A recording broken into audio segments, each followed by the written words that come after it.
America's most pristine pop star was not ruined by a simple tabloid scandal.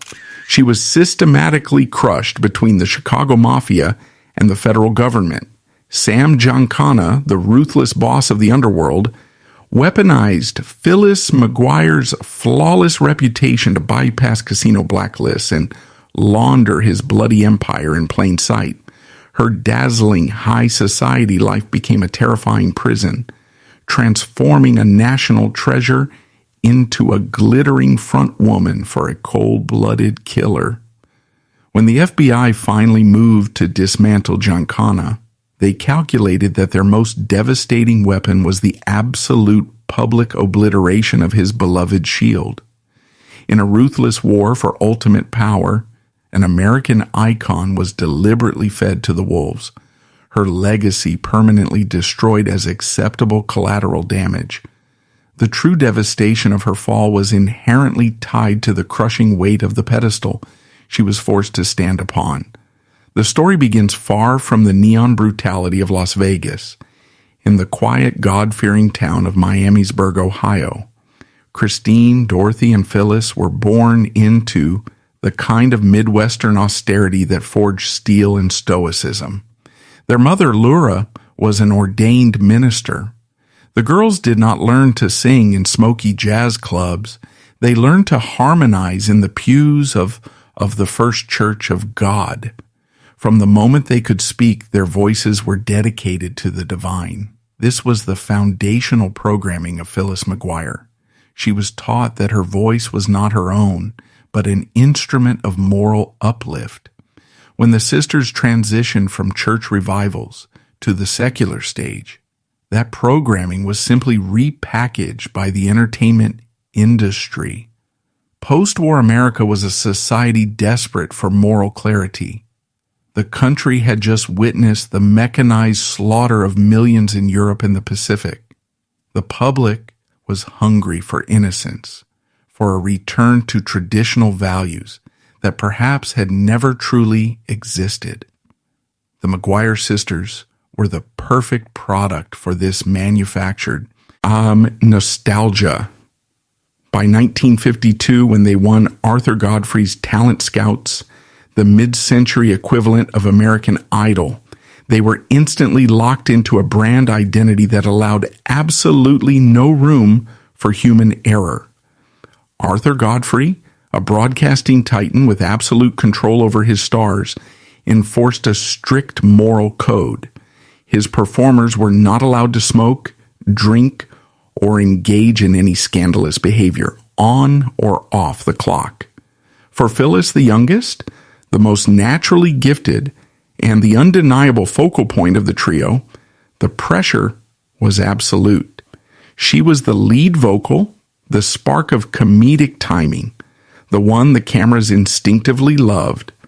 She was earning a salary that rivaled corporate executives, securing massive endorsement deals with Coca-Cola, and performing for consecutive United States presidents. But perfection is a sterile, suffocating prison. The public saw the white gloves. They did not see the fingernails biting into the palms.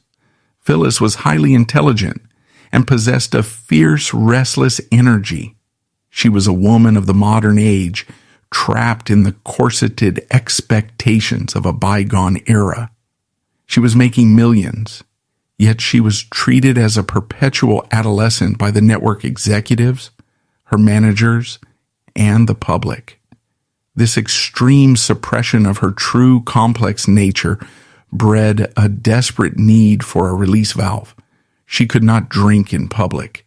She could not date recklessly. But she could gamble. Gambling became the secret rebellion of America's sweetheart. It was a solitary, high-stakes thrill that provided an adrenaline rush her sanitized stage performances could never match. When the McGuire sisters began headlining the main rooms of Las Vegas in the late 1950s, Phyllis found herself in a city specifically designed to separate the wealthy from their money and their morals. Las Vegas was not just a desert oasis, it was a company town, and the company was the Mafia. It was here amidst the clattering of roulette wheels and the sterile recycled air of the desert inn that the pristine facade of Phyllis McGuire cracked just enough for a predator to slip inside.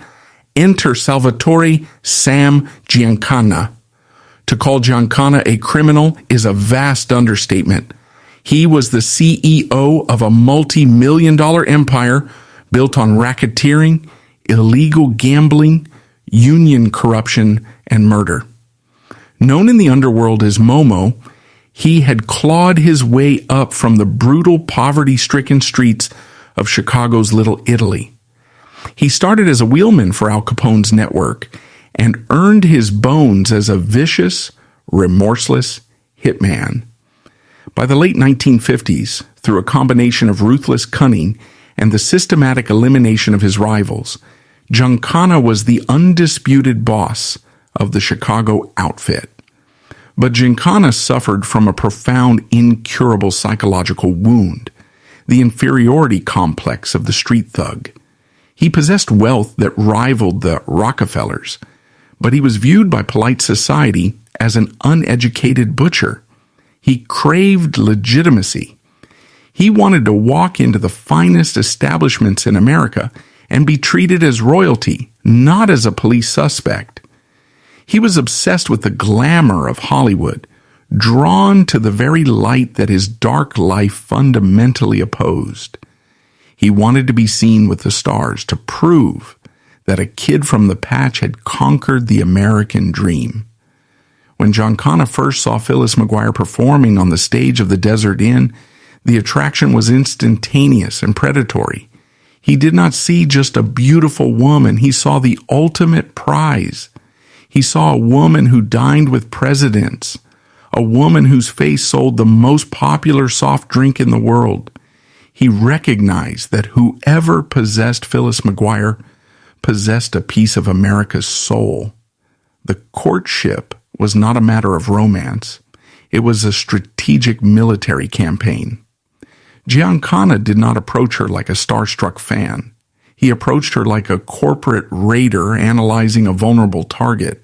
He had eyes and ears in every casino in Las Vegas. It did not take long for his network to discover Phyllis's secret. She was losing heavily at the tables. The very gambling habit she used to escape the pressures of her clean-cut image had quietly spiraled into a massive, unmanageable debt. For a star of her magnitude, debt to a Las Vegas casino in the 1950s was not merely a financial problem. It was a career-ending scandal waiting to detonate. If the press discovered that America's favorite church-going daughter was a degenerate gambler deeply in the hole to mob-run establishments, the McGuire sisters' empire would collapse overnight. The Coca-Cola contracts would be torn up. The television appearances would vanish. Giancana saw the leverage and applied the pressure with the smooth, terrifying grace of a seasoned extortionist. He did not threaten her. He saved her. He stepped in and quietly absorbed her gambling debts. With a wave of a hand and a few whispered words to the casino bosses he effectively controlled, the ledgers were cleared. It was the most expensive, devastating trap ever set. By erasing her debt, Giancana fundamentally altered the power dynamic. Phyllis was no longer an independent millionaire superstar. She was indebted to the most dangerous man in America. The money was irrelevant to Giancana. It was a rounding error in the outfit's weekly skim. What he bought was her compliance, her silence, and her proximity. He began to shower her with gifts that bordered on the absurd: custom-made jewelry, luxury vehicles, private jets at her disposal. He wrapped her in a cocoon of absolute terrifying power. For Phyllis, the psychological shift was profound and deeply disorienting. She had spent her entire life being managed by men, first the church, then Arthur Godfrey, then the record executives. They demanded perfection and offered conditional approval. Giancana offered something entirely different. He offered a dark, absolute protection. In his presence, she was not the little sister who had to smile on cue. She was a queen, protected by a man who could make anyone who crossed H or disappear. It is easy and highly misogynistic to dismiss Phyllis as a naive victim who was entirely unaware of what Giancana did for a living. She was not stupid. The newspapers regularly blared headlines about Giancana's indictments, his violent associates, and his iron grip on Chicago. She knew he was a gangster. But human psychology is rarely rational when confronted with absolute power. The very danger that made him a monster to the public made him intoxicating in private. He represented the ultimate rebellion against the sterile, suffocating purity she had been forced to embody. Every dinner they shared, every secret flight they took, was a silent, thrilling desecration of the pristine image she had grown to resent. But Giancana was a chess player, and Phyllis was his most valuable piece on the board. In the late 1950s, the state of Nevada was feeling the heat from federal regulators regarding the blatant mob control of the casinos. In an attempt to clean up their image, the Nevada Gaming Control Board created the list of excluded persons, universally known as the Black Book. It was a list of notorious organized crime figures who were legally banned from stepping foot onto the property of any casino in the state. If a casino allowed a Black Book member inside, they risked losing their gaming license. Sam Giancana was one of the first names added to that book. This was a massive blow to his ego and his operations. Vegas was his playground and his bank. He needed to be there to oversee the skim, the millions of dollars in untaxed cash siphoned from the casino counting rooms and sent back to Chicago. He could not run his empire from the shadows. He needed to be on the casino floor, holding court, demonstrating his power. This is exactly where the trap closed around Phyllis McGuire. Giancana realized a brilliant, wicked loophole. The casino bosses were terrified of the Gaming Control Board, but they were also desperate for high-drawing entertainment. The McGuire sisters filled showrooms to capacity, bringing in millions in revenue.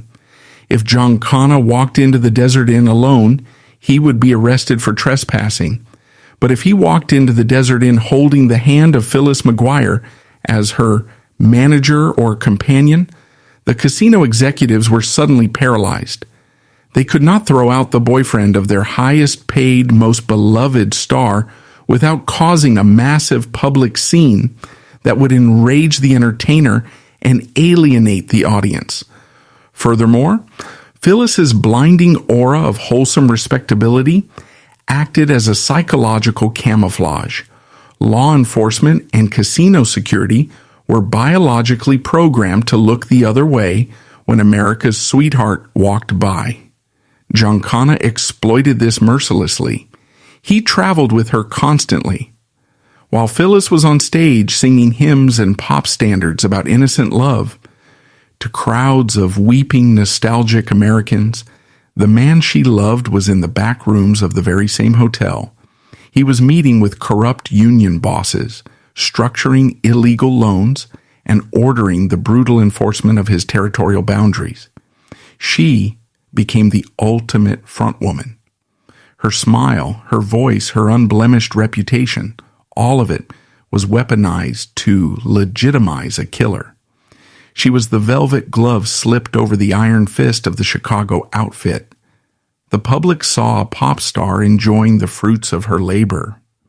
The underworld saw a mafia boss parading his ultimate trophy, proving that he was completely above the law. Phyllis was now living in a state of extreme, suspended animation. The adrenaline rush of the secret rebellion had hardened into a constant low-grade terror. She was tethered to a man whose love was indistinguishable from ownership. She was surrounded by his men, his money, and his enemies. The golden cage doors had locked, and the key was at the bottom of the Chicago River. She thought she was engaging in a thrilling romance behind the back of the American public. She did not yet realize that the American and government was watching, taking notes and preparing to burn the cage to the ground just to get to the man inside. To understand the profound psychological asphyxiation that Phyllis McGuire endured as the 1950s bled into the 1960s, one must abandon the romanticized Hollywood myth of the mafia wife. There was no glamorous complicity. There was only a terrifying claustrophobic reality where love was indistinguishable from a hostage situation. Las Vegas, a city built entirely on the illusion of escape, became her maximum security prison. She was living in the crosshairs of an obsessive paranoia that was fueled not merely by a jealous lover, but by a man who commanded a private army. Sam Giancana did not view Phyllis as a partner. He viewed her as a sovereign territory that he had conquered and annexed. And in the world of the Chicago outfit, you do not let another man walk on your territory unless you intend to kill him. This lethal possessiveness reached its terrifying zenith in the summer of 1960. It was an event that perfectly encapsulated the grotesque intersection of showbiz, organized crime, and the highest levels of the American government. At the time, Phyllis was performing a residency in Las Vegas. She was 30 years old, at the absolute peak of her vocal and physical allure. Naturally, she drew the attention of other men. One of those men was Dan Rowan, a handsome, highly successful television comedian who was half of the famous Rowan and Martin comedy duo. Rowan was charming, affluent, and crucially, entirely ignorant of the invisible tripwires surrounding the woman he was trying to court.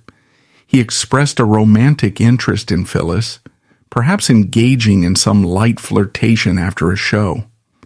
In a normal Hollywood ecosystem, this would be fodder for a mild gossip column. In Sam Giancana's ecosystem, it was a capital offense. When word reached Giancana in Chicago that a comedian was circling his prized possession, his reaction was not simply to fly into a J-less rage. He reacted with the cold, disproportionate escalation of a tyrant facing a border dispute. However, Giancana could not simply send a couple of enforcers to break Rowan's legs or shoot him in an alley. Rowan was a prominent national celebrity. A violent hit on a television star in Las Vegas would bring catastrophic heat from local law enforcement and the FBI, jeopardizing the outfit's multi-million-dollar casino scam. Giancana needed intelligence. He needed to know exactly what was happening in Rowan's hotel room, and he needed it done quietly. To achieve this, Giancana did not use his street thugs. He used the United States government. It is a historical fact that reads like the fever dream of a conspiracy theorist, but it was the chilling reality of 1960. At that exact moment in history, the Central Intelligence Agency was engaged in a highly illegal covert operation to assassinate Fidel Castro in Cuba. The CIA, realizing they lacked the necessary operatives in Havana, had outsourced the murder plot to the Mafia. Sam Giancana was one of the primary architects of this assassination program, working directly with CIA cutouts. Giancana knew he held immense leverage over the intelligence community. He was doing their dirty work, and now he wanted a favor in return. Giancana contacted Robert Mayhew, a former FBI agent and a high-level fixer who worked as a liaison between the CIA and the mob. Giancana demanded that Mayhew place a wiretap in Dan Rowan's Las Vegas hotel room to determine the extent of his relationship with Phyllis. Mayhew, desperate to keep the volatile mob boss cooperative in the Castro plot, agreed to the absurd request. He hired a private investigator to break into Rowan's room and plant the listening devices. For Phyllis, the psychological implications of this revelation were paralyzing. When the truth of this operation eventually came to light, it shattered whatever remaining illusions she might have harbored about her situation. The moment the velvet glove was completely removed, revealing the cold steel of the industrial military criminal complex beneath. Giancana was not just a powerful gangster, he was a man who could command the Central Intelligence Agency, the most secretive and powerful espionage organization on Earth, to stalk a comedian just because the comedian looked at his girlfriend. How do you escape a man who has the federal government running his domestic errands? Where do you run when your abuser's reach extends into the highest echelons of national security? The answer, brutally, is that you do not run. You freeze. The trauma of the Dan Rowan incident fundamentally altered Phyllis's survival strategy. She realized that she was not just trapped by fear for her own life. She was trapped by the fear of what Giancana would do to anyone who tried to help her. If a famous television star could be targeted for a wiretap and a potential assassination, what would happen to a civilian who offered her a ride to the airport? What would happen to her sisters, Christine and Dorothy, who were completely innocent of her entanglement?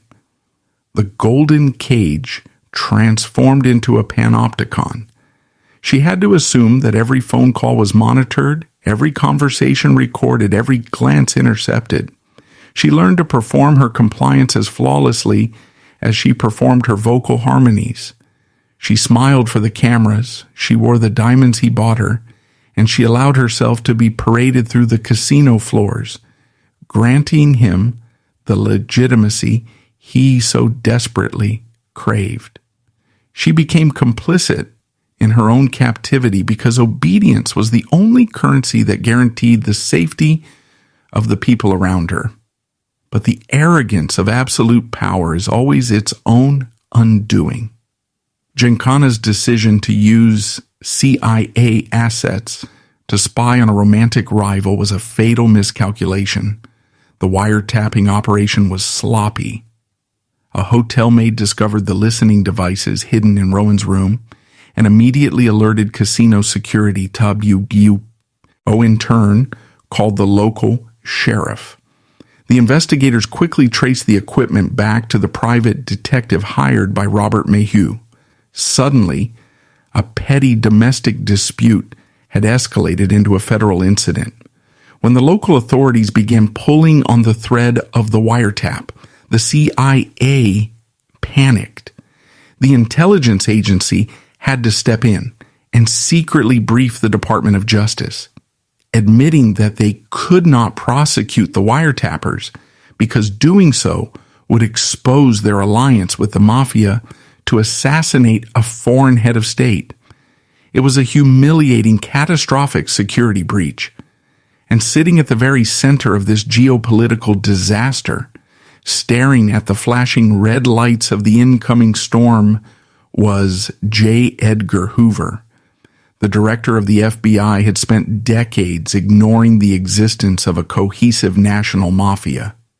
But by the early 1960s, with John F. Kennedy in the White House and his relentless brother, Robert F. Kennedy, serving as Attorney General, Hoover was forced to act. The Kennedys had declared an unprecedented scorched earth war on organized crime. The botched wiretap in Las Vegas put a massive glowing target directly on Sam Giancana's back. He had embarrassed the intelligence community. He had flaunted his power too loudly. He had become a political liability that could no longer be ignored. The FBI established the Lockstep program, a strategy of suffocating 24-hour surveillance designed to drive Giancana into a state of nervous collapse. Agents followed his every move. They tailed his cars, they stood on the edges of the golf courses where he played, and they monitored his associates. But the FBI agents quickly realized what Giancana's enemies had always known. The boss of the Chicago outfit was heavily fortified. He had layers of lawyers, corrupt judges, and loyal soldiers insulating him from direct prosecution.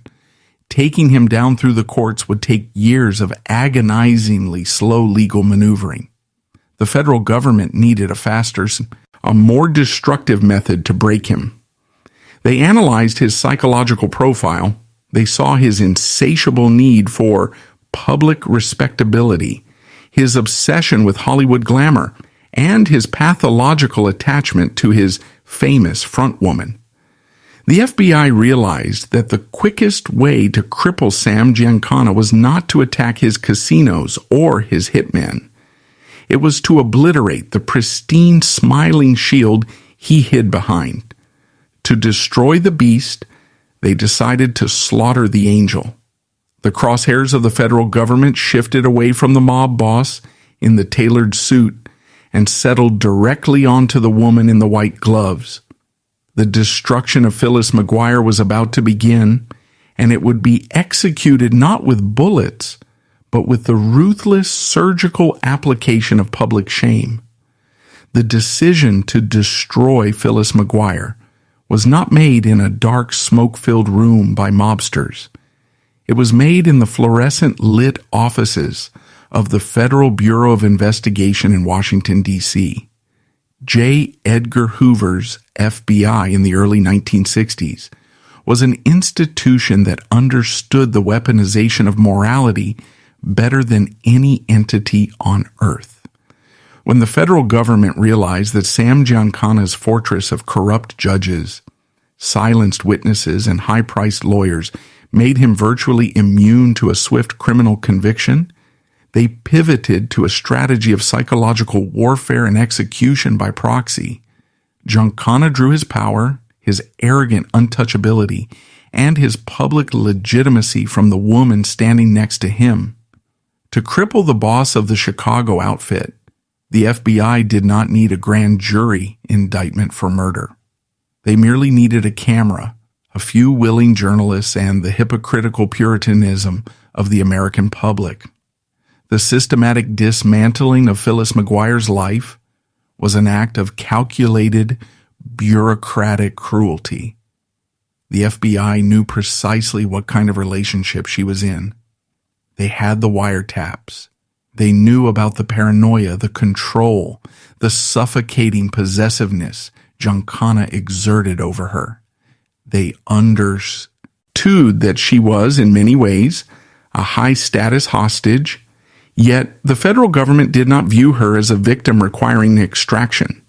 They viewed her as a structural vulnerability in Giancana's armor, a load-bearing pillar that needed to be blown out. The tactic was brutally simple: expose the angel to the light of the underworld. The Bureau began a strategic campaign of leaking surveillance photographs and confidential reports to friendly, syndicated gossip columnists and newspaper editors. Suddenly, the American public, who were accustomed to seeing Phyllis singing hymns in matching pearl necklaces on Sunday evening television, were waking up to Monday morning newspaper spreads documenting her secret international flights with a man responsible for extortion and murder. The press published itineraries of their clandestine meetings in London, Paris, and the Caribbean. They printed the details of the bespoke jewelry he bought her with illicit casino skims. The public reaction was not sympathy. It was a vicious, immediate revulsion. The America of the early 1960s was a society governed by rigid, unforgiving gender roles. A male celebrity caught with a mobster might be slapped on the wrist or viewed as a roguish man about town. But a woman, especially a woman whose entire brand was built on virginal Midwestern wholesomeness, was granted no such grace. The public felt personally betrayed. They had bought her records, drank the Coca-Cola she endorsed, and invited her into their living rooms via their television sets. The revelation that she was sharing a bed with a blood-soaked predator shattered the illusion they had paid for. This is the specific isolating trauma that Phyllis was forced to endure. She found herself crushed between two entirely merciless systems. On one side was Sam Giancana, a man whose love was so violently possessive that leaving him could result in a bullet to the head. On the other side was her own government, actively feeding her reputation into an industrial wood chipper to get to her captor. She was completely alone. The financial and professional hemorrhage was instantaneous. Television networks, terrified of the Federal Communications Commission and desperate to appease conservative sponsors, began quietly pulling the McGuire sisters' invitations. Corporate brands scrambled to sever their lucrative endorsement contracts. The venues that had once paid them record-breaking fees suddenly found their schedules fully booked. The psychological toll of this media assassination was compounded by the devastating collateral damage it inflicted on her family. Christine and Dorothy McGuire were not involved with the mafia. They were married women with children, living quiet, respectable lives off stage. Yet because their voices and their brand were inextricably linked to Phyllis, they were dragged down into the undertow of her scandal. Phyllis was forced to watch as the empire she and her sisters had built from the ground up, an empire forged through years of grueling vocal rehearsals in Ohio church basements and relentless touring, was burned to the ground because of the man she could not escape. The guilt of destroying her sisters' livelihoods became a heavy, silent stone she carried every time they stepped onto a stage to face increasingly hostile or thinning crowds. The killing blow, the event that officially severed her from the legitimate world, was delivered by the United States judicial system in 1965. A federal grand jury was convened in Chicago to investigate organized crime, specifically targeting the financial networks of the outfit. The prosecutors subpoenaed Phyllis McGuire. This was not a request for an interview. It was a legal trap designed to force an impossible choice. The prosecutors knew exactly what they were doing when they forced the nation's former sweetheart to walk through a gauntlet of screaming reporters and blinding flashbulbs into a federal courthouse. They sat her in the witness box, and demanded she testify under oath about Sam Giancana's hidden assets, his casino skimming operations, and his movements. To understand the sheer terror of that moment, one must understand the absolute law of the Chicago outfit, omerta, silence. If Phyllis testified against Giancana, if she gave the federal government the financial thread they needed to unravel his empire, she would not live to see the end of the year. Giancana had ordered the torture and execution of men for far less. The FBI could offer her witness protection, but in 1965, the outfit's reach easily bypassed federal safeguards. Conversely, if she refused to answer the grand jury's questions, she would be held in contempt of court, potentially facing prison time, and permanently confirming to the American public that she was a willing, defiant accomplice to the mafia. She was a singer, not a hardened street soldier, but she possessed a sharp survivalist intelligence.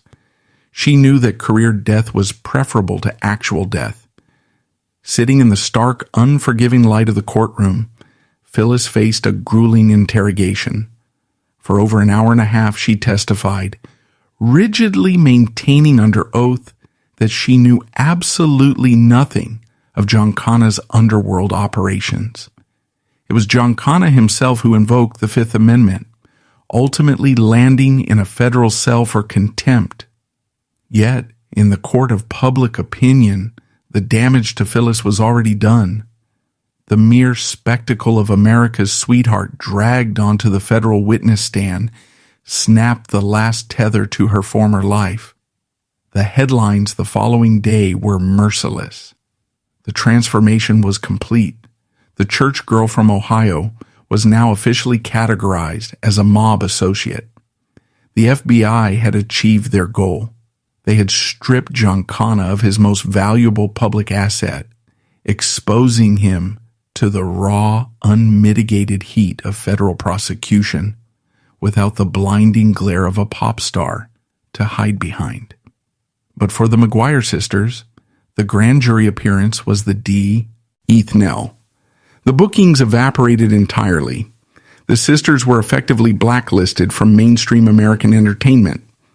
They spent the next 3 years honoring the few remaining contracts they had in second-tier venues, enduring the whispers and the pointed stares, watching their legacy curdle. The end came in 1968, and it was orchestrated with a bitter, poetic irony. The McGuire sisters were invited to make one final national television appearance on The Ed Sullivan Show. Ed Sullivan was the ultimate gatekeeper of American culture. His stage was where acts were born, and now it was where this act would die. It was an execution broadcast in black and white to millions of living rooms. The three sisters stood before the cameras, impeccably dressed, their hair perfectly styled, their smiles trembling but fixed. They sang their final medley of hits. The harmonies were as tight, as pure, and as angelic as they had been a decade prior. To the untrained eye, it was a graceful farewell. But to anyone who understood the subtext, it was a scene of profound, quiet devastation. They were not retiring because they were tired or because the music had changed. They were being forcibly exiled. As the final notes of Sincerely faded into the studio audience's applause, the camera pushed in on Phyllis. Her eyes were bright with unshed tears. She was 37 years old, possessing a voice that could still command a room, but the industry had locked the doors and thrown away the key. The curtain fell on the McGuire sisters, not with a triumphant roar, but with the heavy, definitive thud of a vault closing. The FBI had successfully burned the Golden Shield to ash. Sam Giancana was now fully exposed, his empire beginning to fracture under the relentless federal pressure and his own arrogant miscalculations. But the government's victory was built on the calculated destruction of a woman's life. The spotlight was permanently switched off, plunging Phyllis McGuire into the dark, silent aftermath of a war she had never asked to fight, leaving her alone with the man whose love had cost her everything. The silence that descended upon Phyllis McGuire in the immediate aftermath of that final televised performance on The Ed Sullivan Show in 1968 was a heavy, suffocating weight, a sensory deprivation tank of her own government's design. For nearly 2 decades, her life had been defined by a deafening crescendo of applause, the rhythmic thud of cameras, and the synchronized harmonies that felt as natural as breathing. Now at 37 years old, an age when many stars are settling into an earned royalty, Phyllis was forced into a premature, glacial isolation.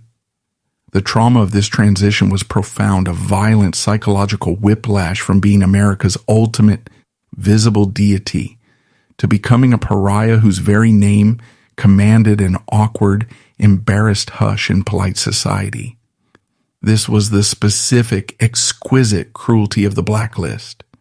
The system did not just take her livelihood, it took her identity, erasing the artist and leaving behind only the infamy. She was forced to dismantle the artifacts of her former life, the matching costumes, the endless endorsement contracts, the complex apparatus of a multi-million-dollar family business, while the entire country watched with a cold, unforgiving detachment. The public didn't care about the sophisticated psychological trap she was caught in. They didn't care about her safety or her sanity.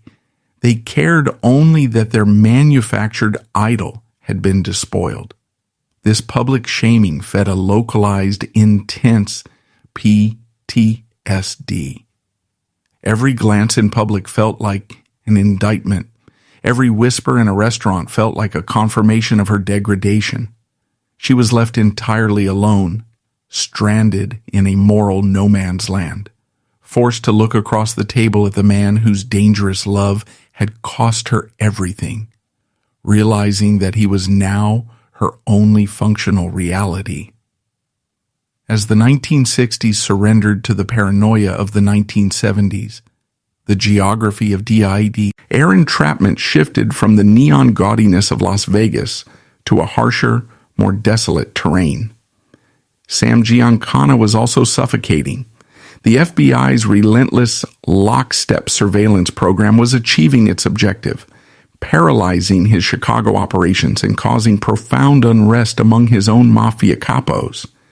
The outfit's leadership, headed by the austere, ancient Tony Accardo, a man who despised the spotlight as much as Giancana craved it, grew weary of the relentless federal heat that Giancana's flamboyant lifestyle and his relationship with Phyllis generated. Giancana was no longer an asset. He was a liability, a blinking beacon of federal attention that threatened the entire multi-state enterprise. Facing internal assassination plots and overwhelming federal pressure, Giancana made the tactical decision to flee the United States around 1969, eventually settling into a fortified, opulent exile in Cuernavaca, Mexico. Phyllis did not take this opportunity to escape. Instead, she deepened her complicity. She began a grueling, secretive pattern of traveling back and forth to Mexico to be with him. This was not a romantic fantasy. It was a bleak, rugged survival mechanism born of profound trauma. Phyllis had been effectively othered by legitimate American society. Her government had fed her to the wolves. MGM and Coca-Cola had abandoned her. The only entity in the world who still valued her, who protected her, and who, however twistedly, loved her, was Sam Giancana. In the isolated fortress of Cuernavaca, she wasn't a pariah. She was a queen. She was the woman who had sacrificed her empire for the Don, and he rewarded that loyalty with a dynamic that was equal parts devotion and total ownership. She was financially anchored to him, completely cut off from her own earning potential, and bound by a profound psychological debt. She had traded her voice for his protection, and in the silence of Mexico, that trade became her only truth. This period forged a fierce, unbreakable trig. Alma bond. In the face of a world that despised them both, they became a closed loop of absolute paranoid loyalty. The terror of her containment eventually gave way to a cold pragmatism.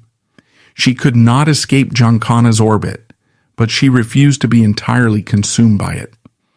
Possessing a sharp, survivalist cunning that the system could not extinguish, Phyllis began observing the dawn, learning the ruthless mathematics of wealth preservation.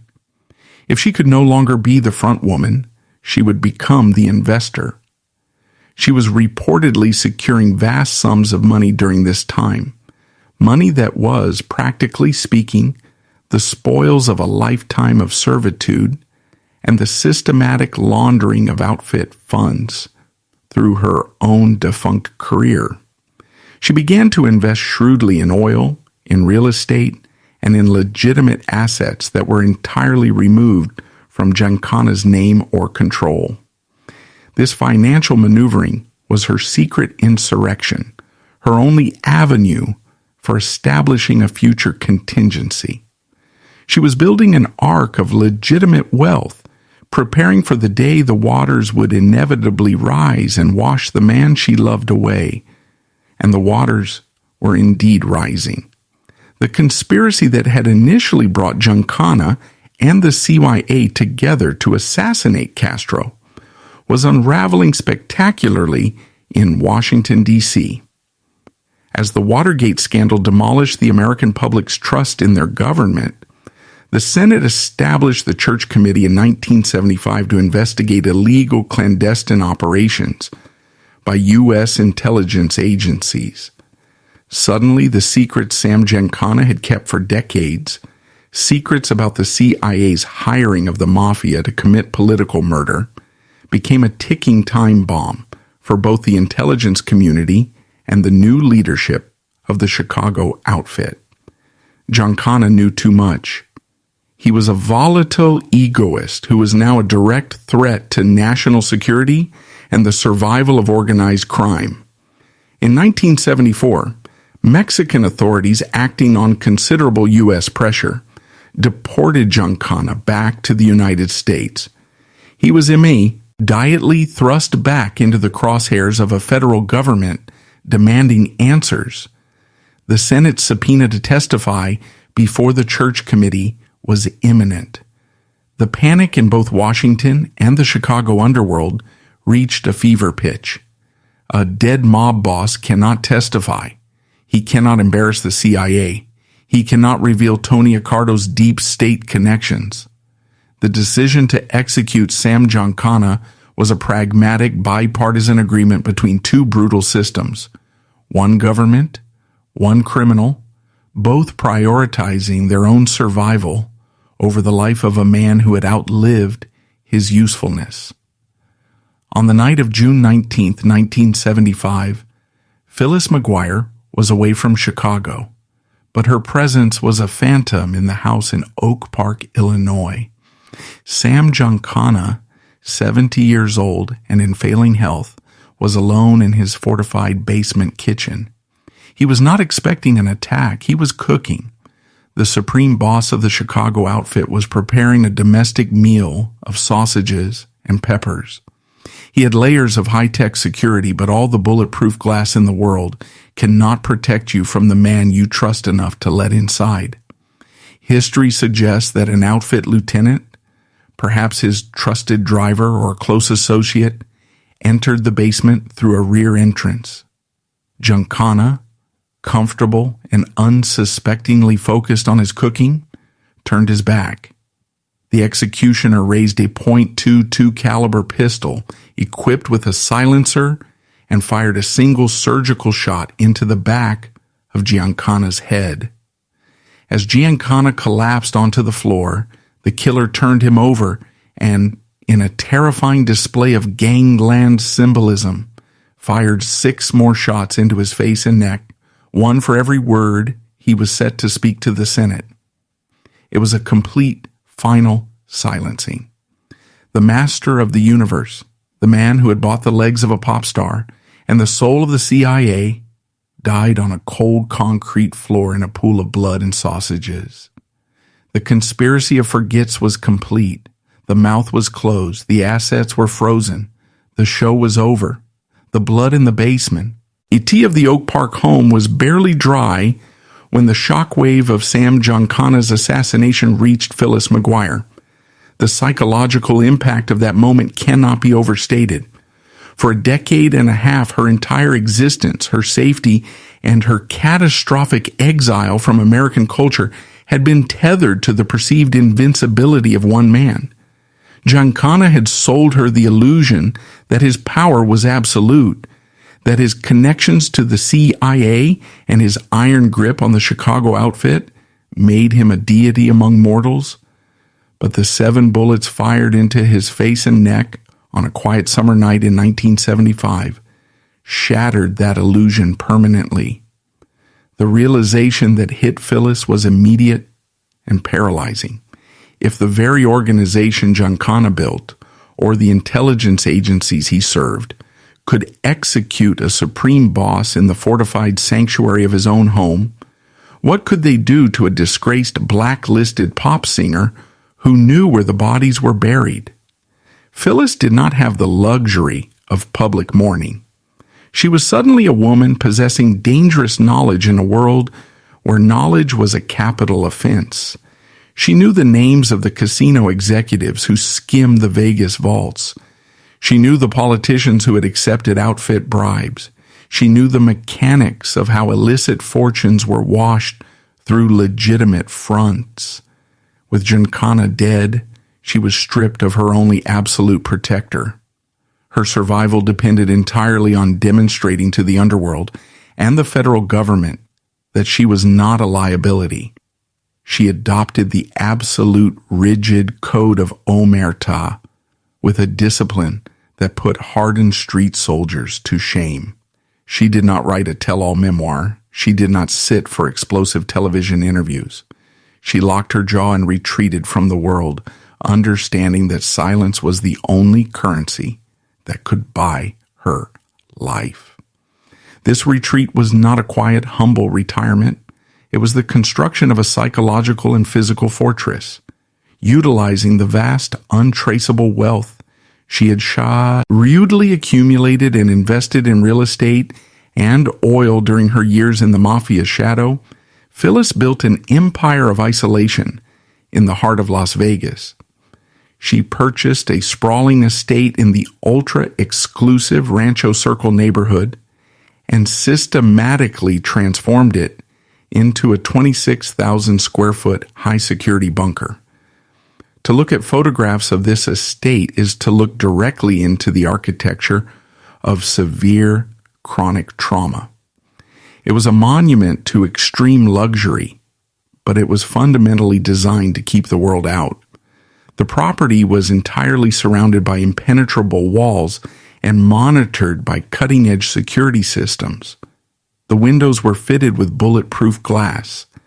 She installed a swan-filled moat, not merely for aesthetic grandeur, but as a physical barrier. Inside, she built a 45-foot replica of the Eiffel Tower, rising through the roof, a dedicated beauty salon, and a basement vault customized to hold millions of dollars in haute couture, furs, and rare jewels.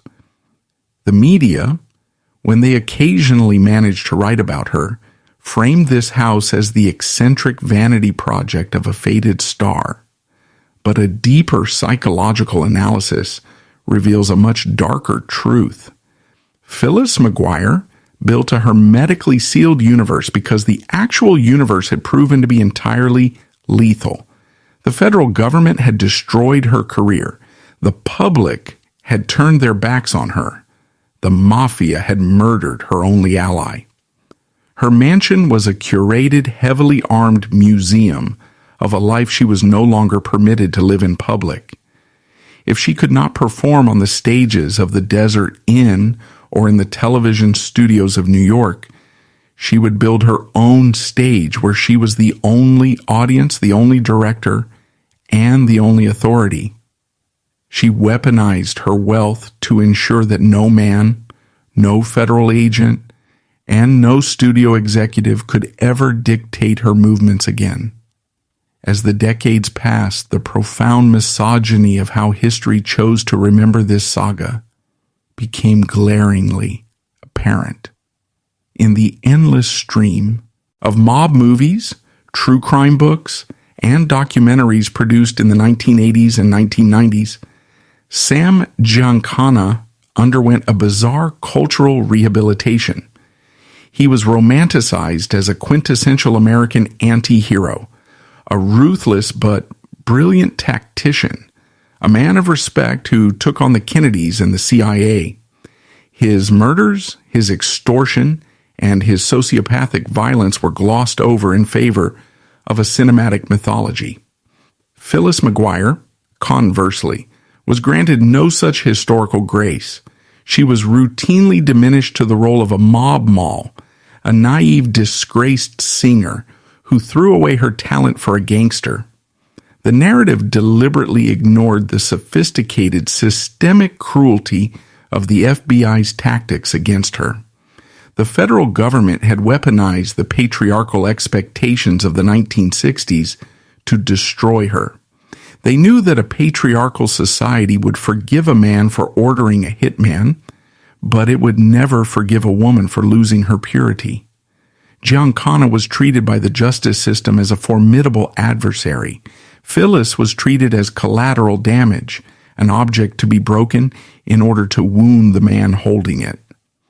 While bullets and indictments failed to pierce Giancana's armor, the federal government ultimately dismantled his empire by shattering his most valuable public asset.